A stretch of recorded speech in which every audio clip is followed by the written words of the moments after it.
Welcome everyone to Color Commentary. We are your pauper commentators, Michael Petchik and Adrian Gonzalez. How's it going, Adrian? Pretty good, Mike. How are you? I'm doing all right. It's a slightly chilly day here in Boston, but I got the day off work. I'm relaxed. I'm limber. I'm ready to go, ready to talk about fun pauper stuff. How about you? I want to also talk about fun pauper stuff, Mike. All right, let's get into it. We got some let me upkeep get in. stuff. Yeah, we've got a Patreon just for $1 an episode. You too can hear the full show, including the pre and post shows, and get access to our Patreon exclusive Discord channel. What do you have for us today, Mike? I do also want to mention that we're going to be soon in that Discord talking about this new set and, discussing these things with our patrons. So if you want direct input on an episode that's coming up, go right ahead. Actually, we get a lot of direct input from these people. But the thing I have for us today is we are also brought to you in part by Hipsters of the Coast. They are a content hub. They have all sorts of Magic content for all sorts of formats. So if you're looking for a little bit of whatever it is related to Magic, they've got lore stuff, they've got different formats, whatever floats your boat in the world of Magic, they'll have something for you. Really great content. We stand by it. Go check them out. Go give them some love on social media, and enjoy some good Magic content. And speaking of good Magic content, what do you have for us? You were the one, I think, who landed on this. What are we talking about today? We've had a request to do Tortured Existence, and I don't think it's right for us to do that deck quite yet. I have someone in the community that I would like to get on the show in order to talk about that deck, someone who knows it very, very well. So hopefully we'll make that happen. If not, we'll just do the episode. Don't worry. Definitely interested in getting you the content you want. But today we're going to be talking about another green-black, Golgari. Not really a graveyard deck. We're talking about Golgari Aristocrats. Mike, would you consider this a graveyard deck? It's not really, right? I mean, it puts stuff in the graveyard, and there is one instance here of something that does actually if you count the sideboard, there's 3 total cards here that do care about stuff going to the graveyard. But this isn't fully a graveyard deck in sort of the value oriented, I'm going to treat my graveyard as a second hand, all resources are available to me, blah, blah, blah. In the vein of something like Tortured Existence, this is more of an aggro deck that happens to not care about its stuff dying and, in fact, actively wants to encourage that. Mike has played this deck a lot, but some of the things, initial takes, we're going to be covering a Twinless Twins 5-0 list from, as of data recording just a few days ago, they 5-0'd with this list on 4-3, it looks like. I do want to point out that 2 other wins on this list are from a player named Pizza Duck, and then there is one player here named Vampire Garlic Pizza, and I'm just wondering, is there a correlation between the two?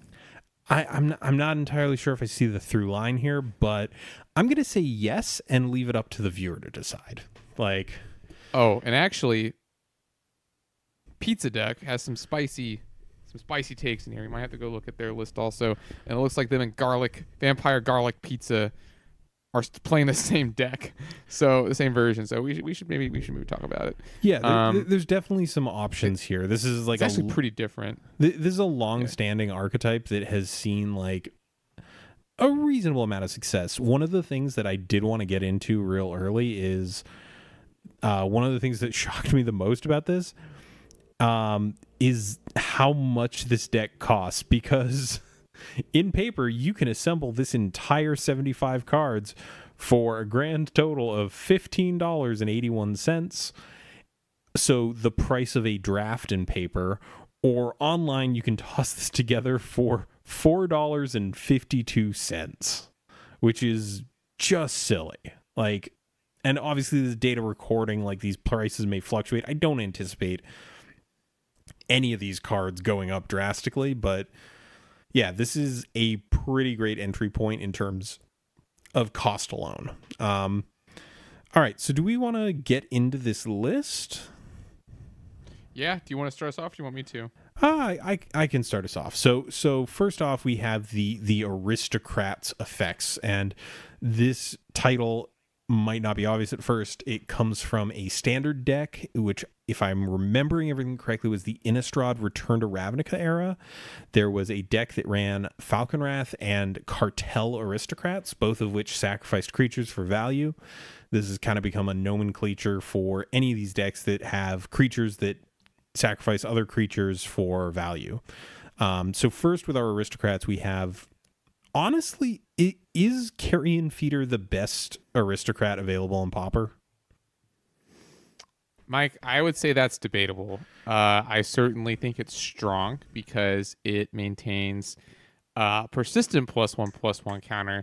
But if you're playing a build with Rite of Consumption, which is fling but a sorcerer, you gain life, you could argue that Bloodthrone Vampire, Nantuko Husk, Plague Dogs, Phyrexian something. Are you thinking of the discard one, or oh no, you're thinking of Phyrexian. I don't know. There's a bunch of takes on Nantuko Husk. They're all the same. Nantuko Husk. You could say that those types of cards are better just because they grow a little bit bigger. I'm thinking specifically of Nantuko Husk. Bloodthrone Vampire only gets, well, it does get +2/+2. So it starts as a 1/1. So Carrion Feeder is a single black mana for a 1/1. Can't block. You can sacrifice a creature and put a +1/+1 counter on it.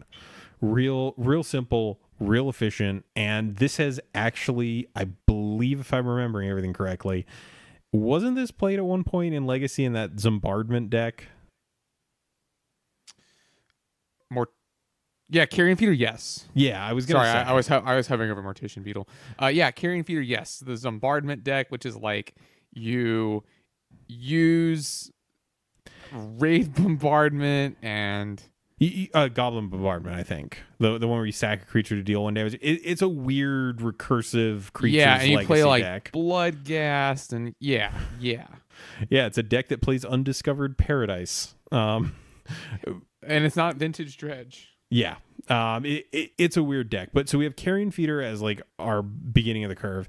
Then we have Bloodthrone Vampire, which is 1 and black for a 1/1. You can sacrifice a creature, gets +2/+2 until end of turn. So temporary buff. And then we have one copy of Nantuko Husk, which is pretty much the same card, but it's 2 and a black, and instead you get a 2/2. So it's a little bit more resistant to direct damage. It can eat 1/1s without having to sack anything to it. And the final one that's not really an aristocrat, but it fits into the overall game plan pretty well and kind of serves a similar role, is Mortician Beetle, which is 1 black for a 1/1 creature insect. And whenever a player sacrifices a creature, so either player can sacrifice a creature, then this ability will proc, you put a +1/+1 counter on Mortician Beetle. And this card's a relatively recent addition. It was originally a rare in some Zendikar. I think it's Rise of the Eldrazi. Yeah, and its biggest drawback is that it cannot sacrifice something to itself, but it does get your opponent's stuff. So if you were playing Edicts, you could use it for that too. Or it even works against fetch lands. No. This one's only creatures. Oh, sorry. What's the one that works with fetch lands? Bloodbriar from, I believe, Eldritch Moon was a 3 mana, so 2 and a green for a 2/3 that whenever a player sacrificed a permanent, it got a +1/+1 counter. So I guess my thing is, how do you feel about the 4 of Mortician Beetle here?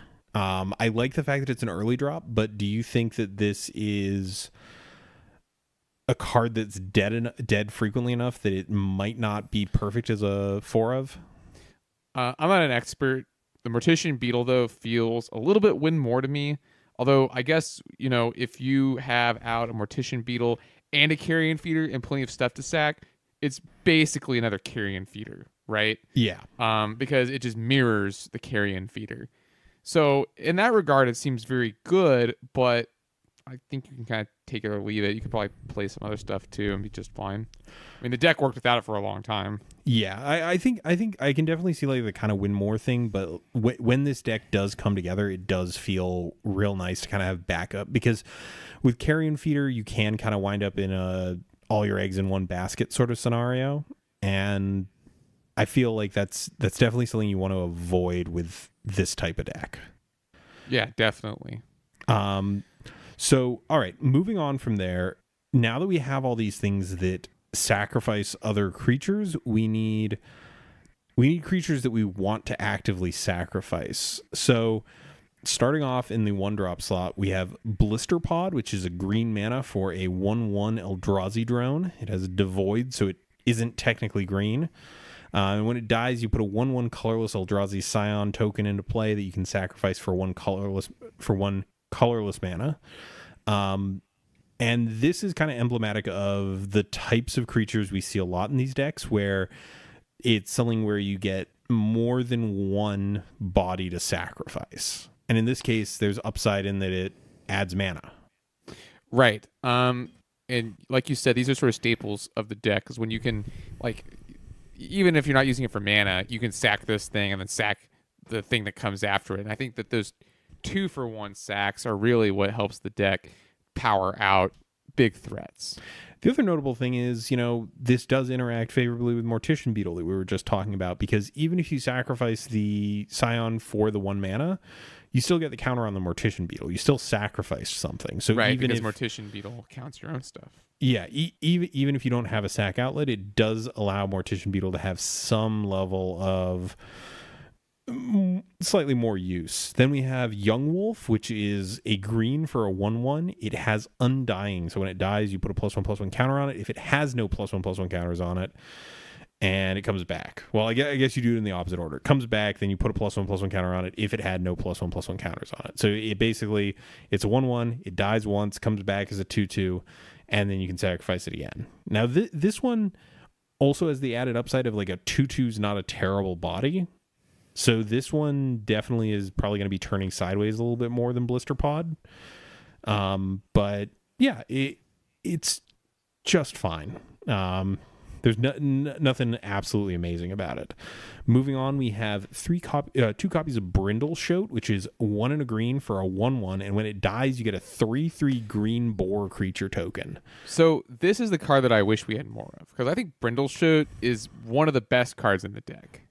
Yeah, a 3/3 is the point where like the body you're getting out of it kind of turns the corner into like, maybe I don't sack this immediately. Well, like, I mean, not the best creature, but it's definitely up there on like the stuff you want to sack. And I mean, we'll get some more of these cards later, but I think I would be running more Brindleshotes in this list. All right, so next up, we actually have something which would be a pretty reasonable thing if you wanted more Brindleshotes to trim. We have 4 copies of Nest Invader, which is 1 and a green for a 2/2, and when it enters the battlefield, you get a 0/1 colorless Eldrazi spawn creature token onto the battlefield. And it has the same text as the Scion. You can sacrifice it for 1 colorless mana at any point. So are you saying that you'd prefer to have more Brindleshotes over something like Nest Invader? No, there's another card I'm thinking of that we're not quite to yet. I can go ahead and say it if you want. Yeah, go for it. I don't really understand what Loam Dryad is doing in this deck. Okay, so I'm going to read Loam Dryad real quick. So Loam Dryad is a green mana for a 1/2 with tap an untapped creature you control, add 1 mana of any color to your mana pool. So one of the things here is we're a 19 land deck that's not super great in terms of like consistently always having the mana you need. The cool thing about Loam Dryad is you play it out and you have all these disposable creatures anyway. Loam Dryad lets you sort of turn them into either filtering or a weird form of ramp, especially if you have one of these Scion tokens where you can tap it with Loam Dryad, add a colored mana, sack it, add a colorless mana. That's 2 mana. So you're kind of in this interesting place where like if you have a Blister Pod, a sack outlet, and a Loam Dryad, the Blister Pod actually generates you a colorless mana in the process. Okay. All right. This is definitely one of the like weirder, spicier things. It is also, a 1/2. It helps keep 1/1 tokens back. I just think I'd rather have maybe 2 Loam Dryads and 2 more Brindleshotes. That's all. Okay. I see where you're coming from. That does raise the curve a little bit, so we'd probably have to fidget with lands a bit. The last of kind of the sacrifice fodder is that is the other upside of Loam Dryad. When you're done with it and you no longer need the mana out of it, it does get sacrificed just like everything else in the deck. The final though of like the dedicated like this is definitely meant to be sacrificed cards is Sultai Emissary, which is 1 and a black for a 1/1. When it dies, you manifest the top card of your libraries. And for folks who don't remember Fate Reforged too well, you take a card from the top of your library, put it onto the battlefield. It is treated as, if you put it on the battlefield face down, it is treated as a 2/2 creature with no name, no abilities, except it does have the follow-up line of text. You can then, if it's a creature, pay its mana cost to turn it face up. So it's kind of like this weird like morph anything, and sometimes you can't flip it back up. But this does, in some situations when this dies, it kind of lets you draw a card. It's a weird one. And this definitely, it'll help you get around counter magic if it hits a creature. Because like if you're trying to resolve one of your aristocrats and you Sultai Emissary, it dies, and you put something face down, your opponent now has to like figure out whether they want to remove it or not. And if they want to waste their removal on a land that you couldn't turn face up anyway, that feels fine to me, right? Yeah, I absolutely agree. I think it's pretty strong in this deck. All right, so with that said, so we've looked at all these creatures, and you immediately pointed out wanting more Brindle Shoats. So you're thinking just like trimming a couple of Loam Dryads for Brindle Shoats? Yeah, that was my initial thought, just because I think that Brindle Shoat is better in the long run. Loam Dryad is basically a Springleaf Drum, right? So it just seems that Brindle Shoat, which I think is a very powerful card, I think you could trim 2 Loam Dryads for 2 Brindle Shoats. Okay, I kind of see what you're getting at there. I'm just looking through some other options. There's 2 analogous versions of the Manifest thing that both are 2 mana 1/1s that die and leave behind a 2/2, but neither of them do the Manifest thing, which is kind of the neat part of it. Can you think of any possible reason in this format to run Blister Pod over... Oh, I guess... No, never mind. I answered my own question without even thinking about it. I came across Tukatung Thallid, which is Blister Pod, except you get a Saproling instead, and then immediately realized the error of my ways and the fact that, like, one of them adds mana, the other doesn't. All right, yeah, I'm looking through here. There's not much else in terms of these creatures that die and turn into other creatures. How do you feel about having some sort of, like, additional effects in here that allow you to make use of death triggers? I'm thinking particularly of, and the name is escaping me right now, Perilous Mirror. That's the shock. Yeah, so I think all the cards in here right now are stronger than Perilous Mirror. I am not high on Perilous Mirror. 2 damage isn't really enough in this format. I think Perilous Mirror is kind of expensive. Doesn't it cost 2 mana? Yeah, it's 2 mana for 1/1. When it dies, you get to Nug Something for 2. Well, just look at the rest of the stuff we're doing here, right? Blister Pot adds another creature. Young Wolf comes back. Brindle Shoat adds a bigger creature. Nest Invader is just a 2-for-1. Sultai Emissary, Manifest. Like, I just think the cards that we have right now are stronger than just 2 damage. All right. I'm also going to toss you this one. Servant of the Scale. It's 1 green mana for a 0/0. It enters the battlefield with a +1/+1 counter on it. And when it dies, you put X +1/+1 counters on target creature you control, where X is the number of counters on Servant of the Scale. So it's a 1/1. That's the Abzan card. Yeah, this is from Dragons of Tarkir. Yeah.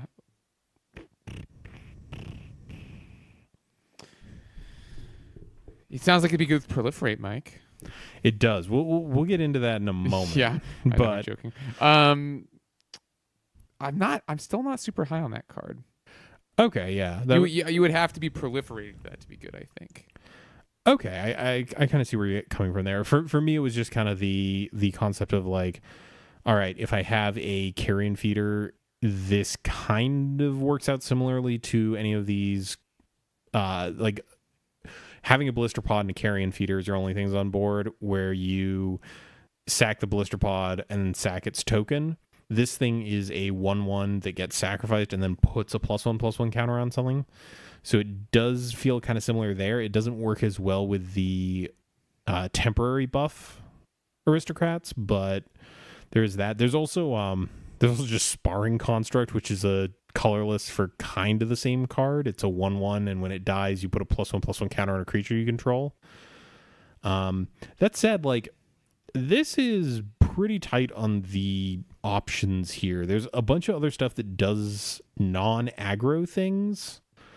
Like, there's Shambling Goblin and its ilk, where when they die, you get to put -1/-1 counters on stuff your opponent controls. Mm-hmm.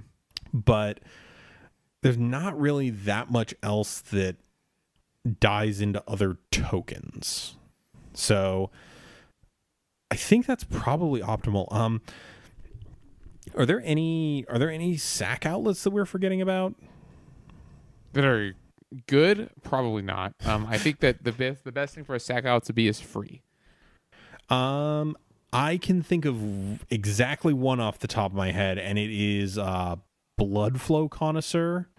That's the 3-drop that puts counters on itself and doesn't have like the can't block text. I think that one's just out of there. There's also Viserys here. Oh, the sack scry one? I don't think it's that good. I was going to say outside of modern. This really is like an aggro deck at its core. So yeah, you're right. We don't want Viserys here. Yeah, I'm just like puttering through, seeing if there's other things. Yeah, it's not, because we have 3 functional reprints of Nantuko Husk, right? There's Nantuko Husk, there's Bloodbairn, there's the Phyrexian one, whose name is still escaping me for reasons I cannot come up with. Phyrexian Ghoul. There we go. And Vampire Aristocrat, I think. There's 4 of them at this point. And they're interchangeable. I guess, yeah, okay.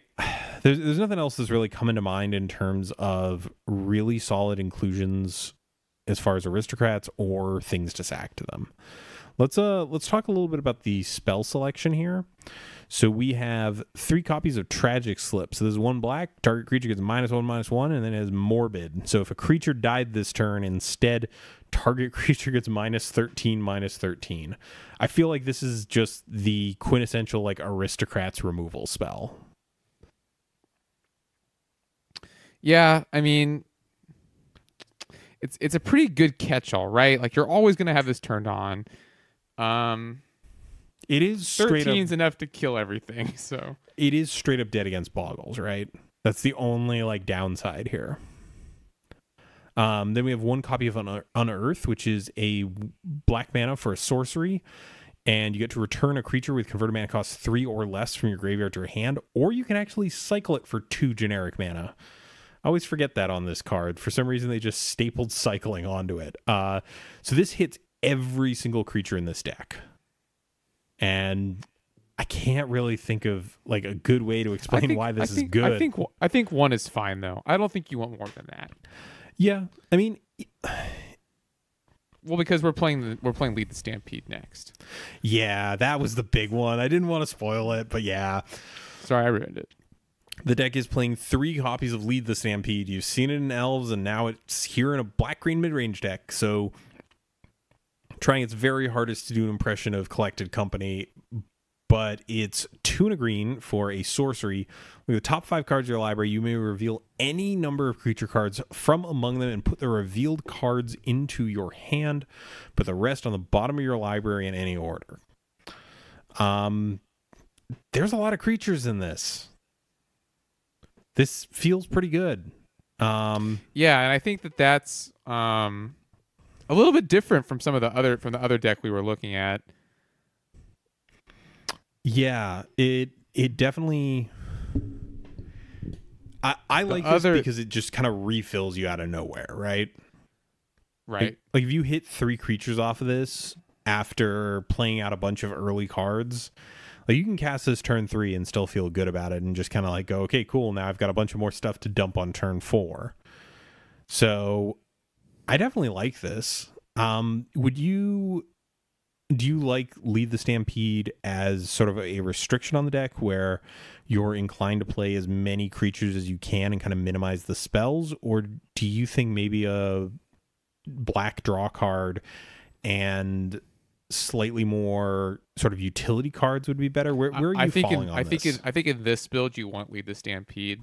The other deck plays slightly less, 28 creatures. That's only 4 less. But it plays a lot more spells. Like, I guess maybe just a different. The other deck plays Lead the Stampede also. I don't know. I think this is fine. I think that if you're playing this many 3 Lead the Stampedes, you want as many creatures as you can get. Yeah, it definitely rewards you for playing more stuff. And then we have, rounding out the spells, 2 copies of Rancor. It's a green for an enchantment. Aura, enchanted creature is +2/+0 and gains trample. And when this goes from the battlefield to the graveyard, it returns back to your hand. So super useful when it comes to sacrificing, to having stuff that your opponent is obviously going to want to remove in the form of your aristocrats. So you never really lose out on it. And also grants you trample to get in for damage. You mentioned it earlier on. The list we're looking at sort of to start here, no rights of consumption. How do you feel about that? Do you like that kind of as a all-in win card? Because I know you've put in your time with Fling. I think it's better in the foil days type meta. Counterspell is always a consideration. I guess you could just board it out against the blue decks, but it is kind of nice having an I win button. But I do understand the deck building choice to remove it. It's pretty risky. Yeah, because it definitely adds a lot of punch against the non-blue decks. Where, yes, you're losing points against the blue-black angler decks and the mono-blue delver decks, etc. You are getting a lot more, there's not a lot of interaction out of decks like Monarch or Bully or even some Tron lists. Well, stack interaction, you mean? Yeah. Ways to interact at an instant speed in response to this thing being put on the stack. And I have actually lost to this card several times at GPs from people playing lists like this. It definitely does have a big old gotcha effect on it. Do we maybe want to look into some of the spells that these other lists, this apart from the one that Twinless Twin was playing, that they're running? Yeah, so the big difference in the pizza lists, as they're called, they're playing a card called Butcher Ghoul. One of the black gets you a 1/1 with Undying. Honestly, not super impressive. I kind of don't like this card. I'd love to ask why this is being played over Sultai Emissary. I think kind of the upside of occasionally cheating a creature into play and getting around counter magic is pretty nice. I just don't know when Butcher Ghoul is just straight up better. Right. As far as spells go, no, wait. No, I see it. Okay, this is treading into too cute territory. Do you see this card, Scarscale Ritual? I hadn't gotten that far yet. So it's 1 and a hybrid blue-black. As an additional cost to cast it, you put a -1/-1 counter on a creature you control, draw 2 cards. So the gimmick you here... You can recur. Mm-hmm. Cool. I don't like that. You don't like it. I think I agree that that's a little too cute. I mean, when it works, it feels probably pretty good, right? Young Wolf, then next turn, sack it to something, it comes back with a counter, Scarscale Ritual, sack it again, comes back with a counter, sack it a third time, so you're... How good are these cards with Skull Clamp, by the way? Young Wolf, Brindle Shope, Butcher Ghoul. Oh boy. Don't even get me started on these cards are pretty good with Skull Clamp. Because I think the thing is Scarscale Ritual does kind of look like Skull Clamp if you squint real hard. Yeah, Scarscale Ritual is the Pauper Skull Clamp. He said. That is a statement. It sure is. Now we're just trying to shoehorn them in every episode. I mean, I see what they're trying to do here. When that pops off, it's going to be cool. You're going to get a lot of value out of that. But when it doesn't come together, if you don't hit a Scarscale Ritual, I'm always a fan of stuff that works better when you don't need your cute synergy to make it work. Like, all like, I guess there's the question, like, on average, is it better to get a random card off the top of your deck that you can turn up if it's a creature, or sometimes turning on this 2-mana draw 2? I think that Sultai Emissary has higher upside. The reason I think that is because if you get like a land, you just have a free 2/2. But even if you get a creature, it's like, look at your creatures; they all do something. Yeah, yeah. I think I just like it. I think I just like it better. Yeah, I can definitely see the thinking behind Scarscale Ritual. It just also, like, you're gonna have situations. I guess you can like slap this on your Carrion Feeder to just draw 2. I'm just not convinced. Yeah, and it sort of breaks the traditional aura problem, which is that you get 2 for 1. Well, you draw 2 cards here. I guess you can still get 2 for 1 in response. But No, because it's a cost. So you don't. It doesn't. Oh, yeah, it's like a sorcery. I thought this was an aura. Wow, that's way different. No. This just.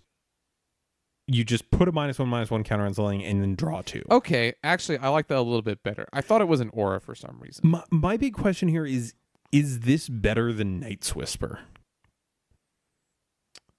Huh. Yeah, I don't think so. You're right. Just straight up drawing 2 might be better. Because what if you don't have any creatures? I mean, if you don't have any creatures, you're in a very bad place. Right, and I know, but just in that specific instance, Night's Whisper is better. Okay, well, think about this scenario. You go turn 1, Carrion Feeder. Turn 2, you have Scarscale Ritual in your hand. For some reason, you go no other place. For whatever reason. Yeah. Like, that's not good. That's not a good place to be in either. I would much rather have Night's Whisper in that moment. Yeah, it just feels like this is a lot of work to make a Night's Whisper that doesn't lose you any life. And I don't think, like, because this is an aggro deck at the end of the day, I don't think you care dreadfully much about 2 life in exchange for 2 cards. Especially because most of those cards are going to, in effect, deal more than 2 damage.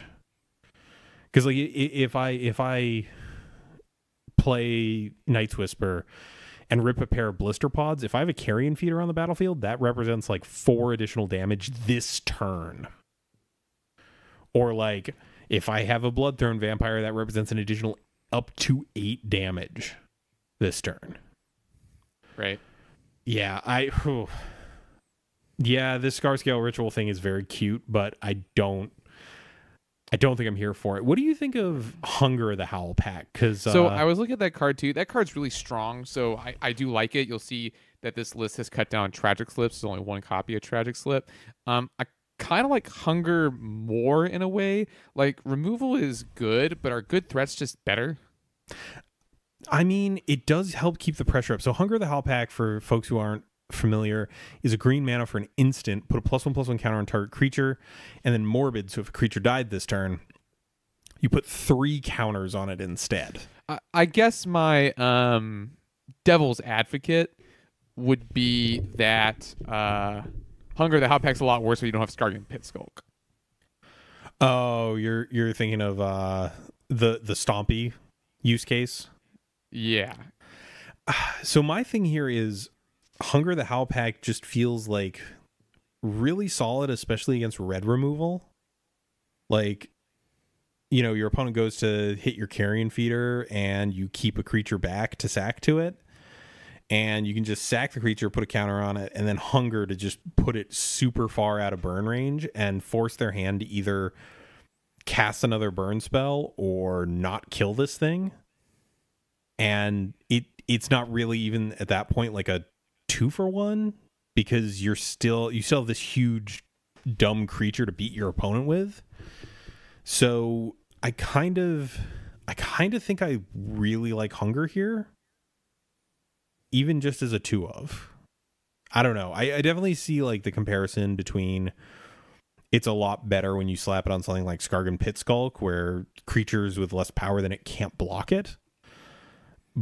But it's also just strong. Yeah, like it's just a permanent giant growth a lot of times in this deck. Like, it doesn't take a lot to enable it. And yeah, I'm also looking at this list from Pizza Duck, and I'm not seeing any copies of any of the 3-drops, the Nantuko Husk effects. I think I'm okay with that. Creature's a little lower to the ground. Yeah, I mean, Bloodthird Vampire gets the job done just fine. Yeah, you do trade the extra point of toughness, so maybe you're a little bit more vulnerable to like trickery, but I guess you'll just sacrifice stuff. Yeah, like it's not a great position to be in, but it's certainly like it still works. All right, let's talk about land bases here, because it looks like all these kind of have a very similar land base. So going back to the original list, we're talking about the Twinless Twin list. It has 7 forests, 2 Golgari rot farms, 2 jungle hollows, and 8 swamps. How do you feel about them rot farms, my friend? I don't know how I feel about Karuz in an aggro deck. I mean, I guess it's more of a mid-range type deck. It still feels awkward to take turn 2 off in this deck. Right, I guess you have enough 1-drops, right? Like, you're probably going to be able to play a 1-drop on turn 2. This doesn't feel like a deck that's super mana hungry, and as a result, I'm not a huge fan of Rot Farm, especially in this build that has Loam Dryad. Because I'm looking at Loam Dryad and just thinking like... Yeah, it's so much mana, so much extra mana. All right, I'm also going to hit you with this side question. Would you be happier with Loam Dryad if it was just straight up Llanowar Elves? Yeah. So you lose a point of toughness, you don't have to tap something else, but it only makes green mana. No. The reason I am not happy with that is because what am I trying to ramp into? Nantuko Husk? That's another reason I don't really like Loam Dryad. I mean, I think Loam Dryad's here just to kind of like double spell real early. Like okay, I could see that. Like, especially you brought up like the counter magic thing earlier with when we were talking about Rite of Consumption. One of the easiest ways to not get your stuff countered is to play more than one thing a turn, because your opponent likely only has 1 or 2 counter spells. So I kind of like the fact that like once Loam Dryad's down, it turns anything that resolves into more mana. Yeah, because and like none of the mana costs in this deck are overly restrictive either. Like everything's either a 1-drop or only has 1 pip in it.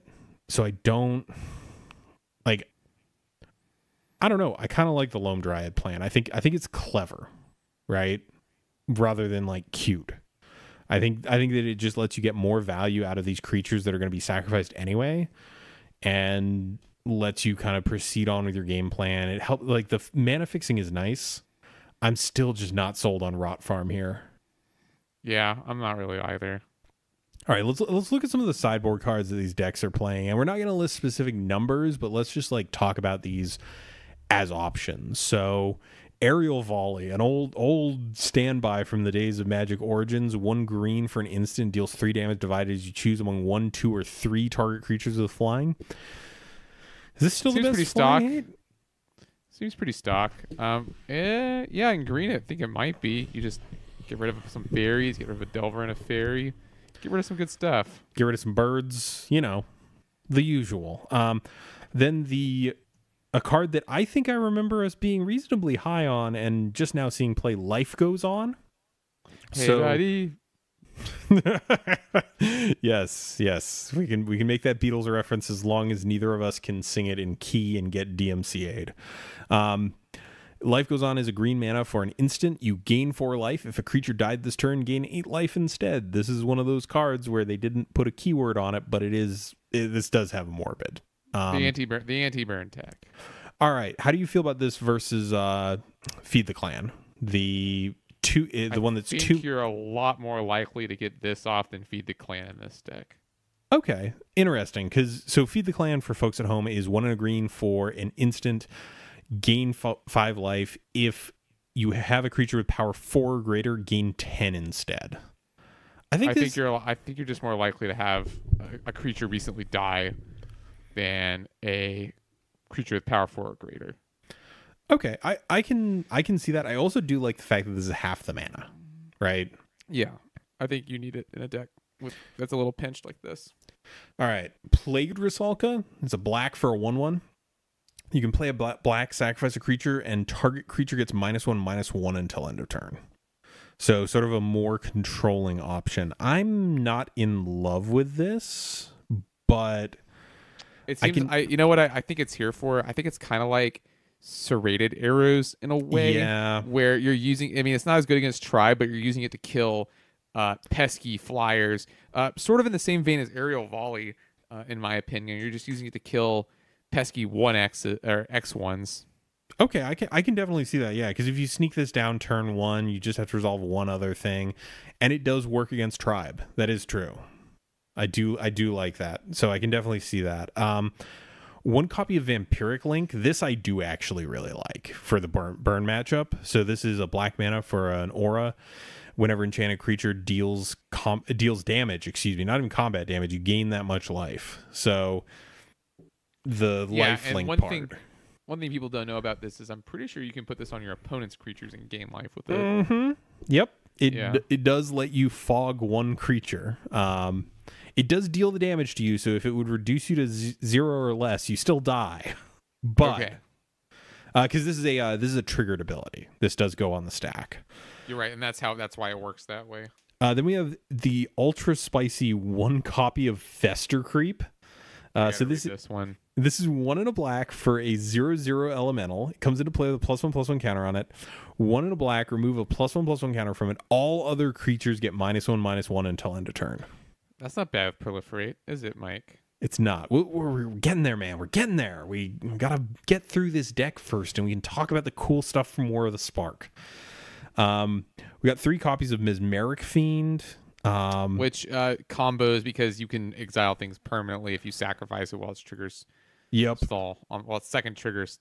There's a way to do it. Never mind. Yeah. This has the Oblivion Ring wording where there are 2 triggers, 1 to exile something. In this case, it's a card out of their hand, a non-land card, so it's a Thoughtseize effect. And then when it dies, they get that card back. But if it dies before its initial ability resolves, it just exiles the thing. They've stopped templating cards this way. There's, in fact, a fixed version of this in Brain Maggot, which is not available to our format. So we're sadly stuck with the better version. We've then got copies of Falconwrath Noble, 3 in a black, 2/2 flyer. Whenever it or another creature dies, target player loses 1 life and you gain 1 life. Let's talk about this. I feel like this is a weird inclusion. But it's just so expensive. Well, so here's the thing. How does this deck beat Stonehorn Dignitary? Oh, I guess with Falconwrath Noble. I think it's in there specifically for that. It really sucks to have your Blood Artist at 4 in a 19 land deck. Yes. But we do have Loam Dryad. We do have Loam Dryad to help us ramp, and I guess we do have the Karus, which even though I'm not a fan of them, will help get you to 4 mana more consistently. And then rounding it out, another 4-drop, Slum Reaper, which is 3 in a black for a 4/2. When it enters the battlefield, each player sacrifices a creature. So it's everyone gets edicted, and I like it. I really wish it was Fleshbag Marauder, the version of this that we don't have access to. That's only 3 mana and only a 3/1. This is still good though. Yeah, I mean, I like the fact that with Mortician Beetle, it procs off your opponent's stuff as well. I'm just not a big fan of it at 4. Again, that just feels like a little bit higher in terms of mana cost than you really want to be in this 19 land deck, even with Karus. Other decks are running any other notable things. Caustic Caterpillar for artifacts. Evil Presence, which I hate. Must be in here for Tron, but I think that this card and its ilk are just... I've never lost to a card like this, and I play Affinity.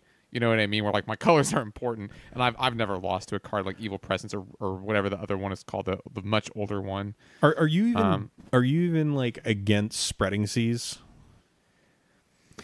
Spreading Seas is it at least cantrips. Not good in Pauper. It was good in Modern in Merfolk because not only could you snipe like Jund cards back when that deck was just the best deck. But also it turns on Island Walk. So unless you're turning on Island Walk, I don't know if I really care. But All right, I think that I think Evil Presence is just actively bad. Innocent Blood, not terrible. Scattershot Archer. We see again some stuff for the Flyers. Diabolic Edict, Shrivel, and Cartouche of Ambition. Okay, I kind of dig Cartouche as like a lifelink source. Puts a -1/-1 counter on a creature, so like you can get something of your opponent's a little bit smaller. Or the Butcher Ghoul. Or the Butcher Ghoul, yeah. It does have that little synergy. Or the Butcher Ghoul. How do you feel about the Shrivel versus Fester Creep? It's kind of an odd one. Fester Creep costs more mana, so my initial inclination is that Shrivel is better, but Fester Creep's also a creature, so... And it does also, like, if it gets down... It's also sweet. We don't have any stifle effects in this format, so, like, it's not getting countered. At least once it sticks. Right, you can sort of hold the Fester Creep on the battlefield until you need to use it, whereas Shrivel, you just use it, I guess. I don't really know. It sort of seems like Fester Creep isn't as good just because you have to spend 4 mana on it.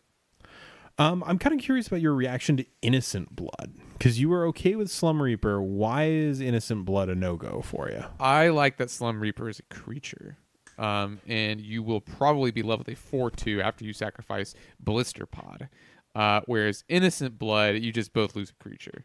But I think it's better against some decks. Okay, I can definitely see that.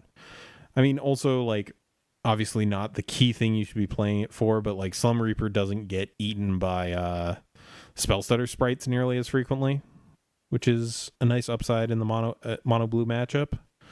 All right, so that's these collection of decks. Are there any other sideboard cards that kind of spring to mind immediately for you?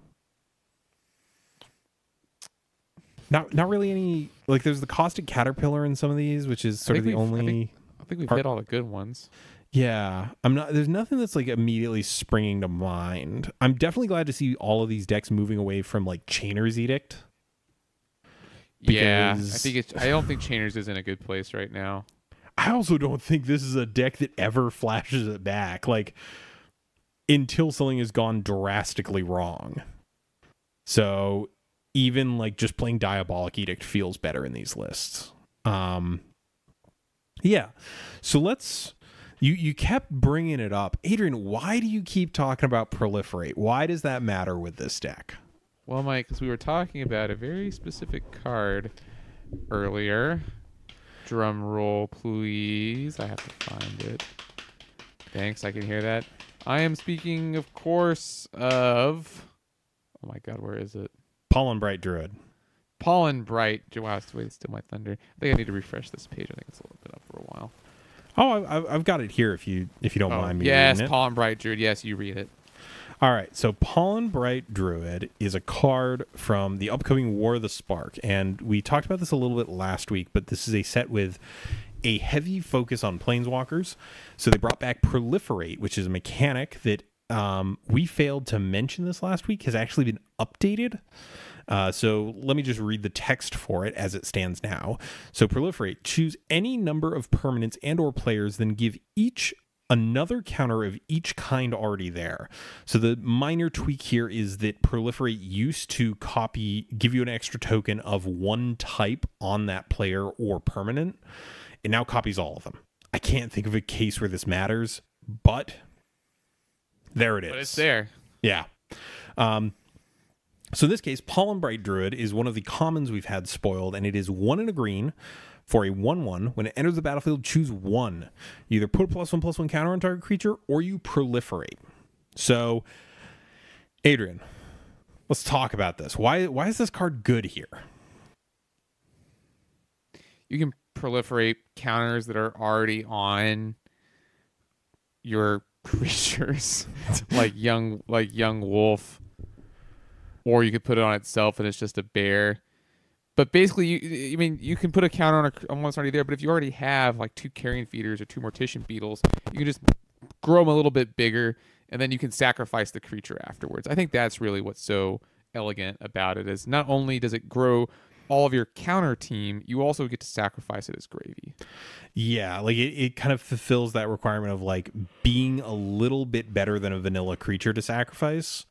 And in this case, it's because it has a cool ETB effect. And then, at its worst, it's a grizzly bear. Yeah, like that is the absolute fail case, is you get a 2/2. But if you have another one, you can proliferate it. There you go.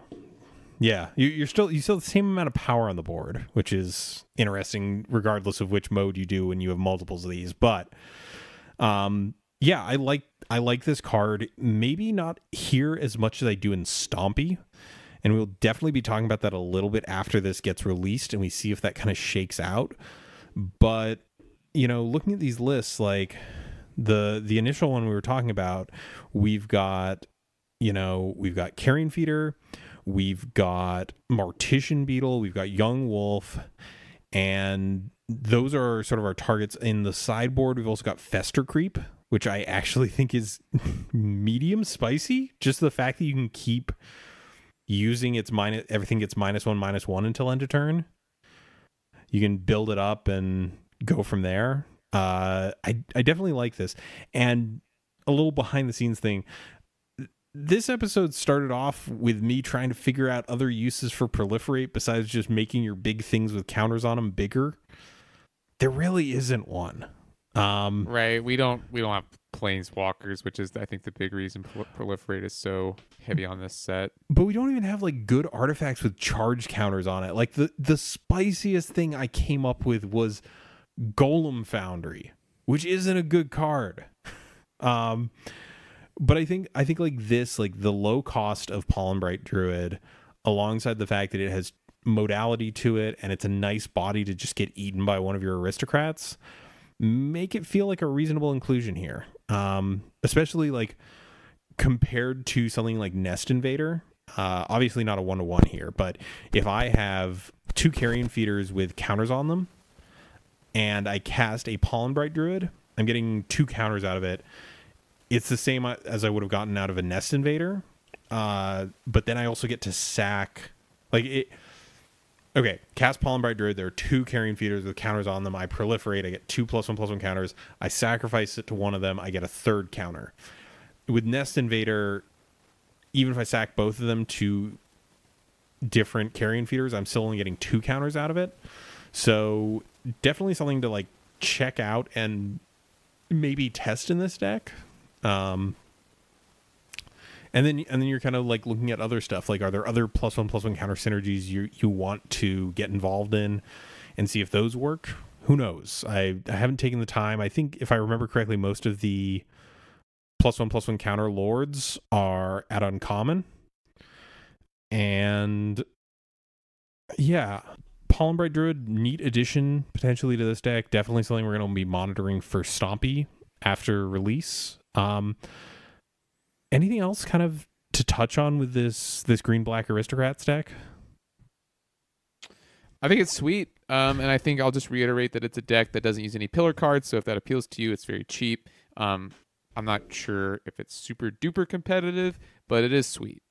Also, shouts out to our man Alex Ullman, who has been championing this deck on social media. Big fan of it. And definitely, he published an article, I believe, a couple of weeks ago at this point. I could be off on that. Time has been a blur for me the past couple of weeks with work. But shout outs to him. This is definitely one of his favorite decks in the entire format, for better or worse. So definitely no small role in getting us to do this, not by request, just because he keeps talking about it. Yeah, this is definitely a sweet deck. Go check it out. We've covered decks like this before, but this looks a lot more tuned than I remember these decks ever looking. Yeah, I agree. Yeah, like it just feels leaner, and I can't really put my finger on it. I feel like other decks tried to, like, in the past, play more weird control-y cards that didn't actually bolster the game plan. And, they didn't play Loam Dryad, which is clearly the best tech in this entire deck, Adrian. You absolute buffoon. Unwashed swine. You peasant. But Yeah, definitely. We'll link all of the lists that we talked about tonight in the show notes, so you can go check them out. You can test them out. They're all super cheap. So this is one where I feel like kind of confident just saying like, just buy the deck. Like, worst case scenario, in paper, this is the cost of a draft. Online, this is the cost of less than a draft. Buy it, you dummy. Yeah, just like go have fun with it. It is so cheap. And while a lot of these cards don't have crossover with other decks, like it is cheap enough where it's just like it would cost you more to enter into a paid event on Magic Online with this deck than it costs. I feel like that's certainly, if nothing else, you're not losing out a lot of money on it. But yeah, go check those lists out. And yeah, Adrian, you want to take us out of the show? Sure. Thanks to everyone for joining us today. This podcast is brought to you by the support of our patrons, especially Tuna Hero. Please consider supporting us if you like the show. Check the video description of this podcast for details on where to find us. We'd like to remind you if they're listening to this on a platform with reviews, they're always appreciated as they boost our visibility. If you've got a deck list or an idea for a topic, we do read them, so feel free to contact us either via our website or you can email us directly at colorcommentary@gmail.com. And we'll get cracking into those pretty soon here. Special thanks to my LGS, Pat's Games, Mike's LGS, JP Comics, and of course, L. You can find our theme song Quantitative and other great tracks over at soundcloud.net/ELLELLELL. So next week, this is Adrian and Mike signing off for Color Commentary.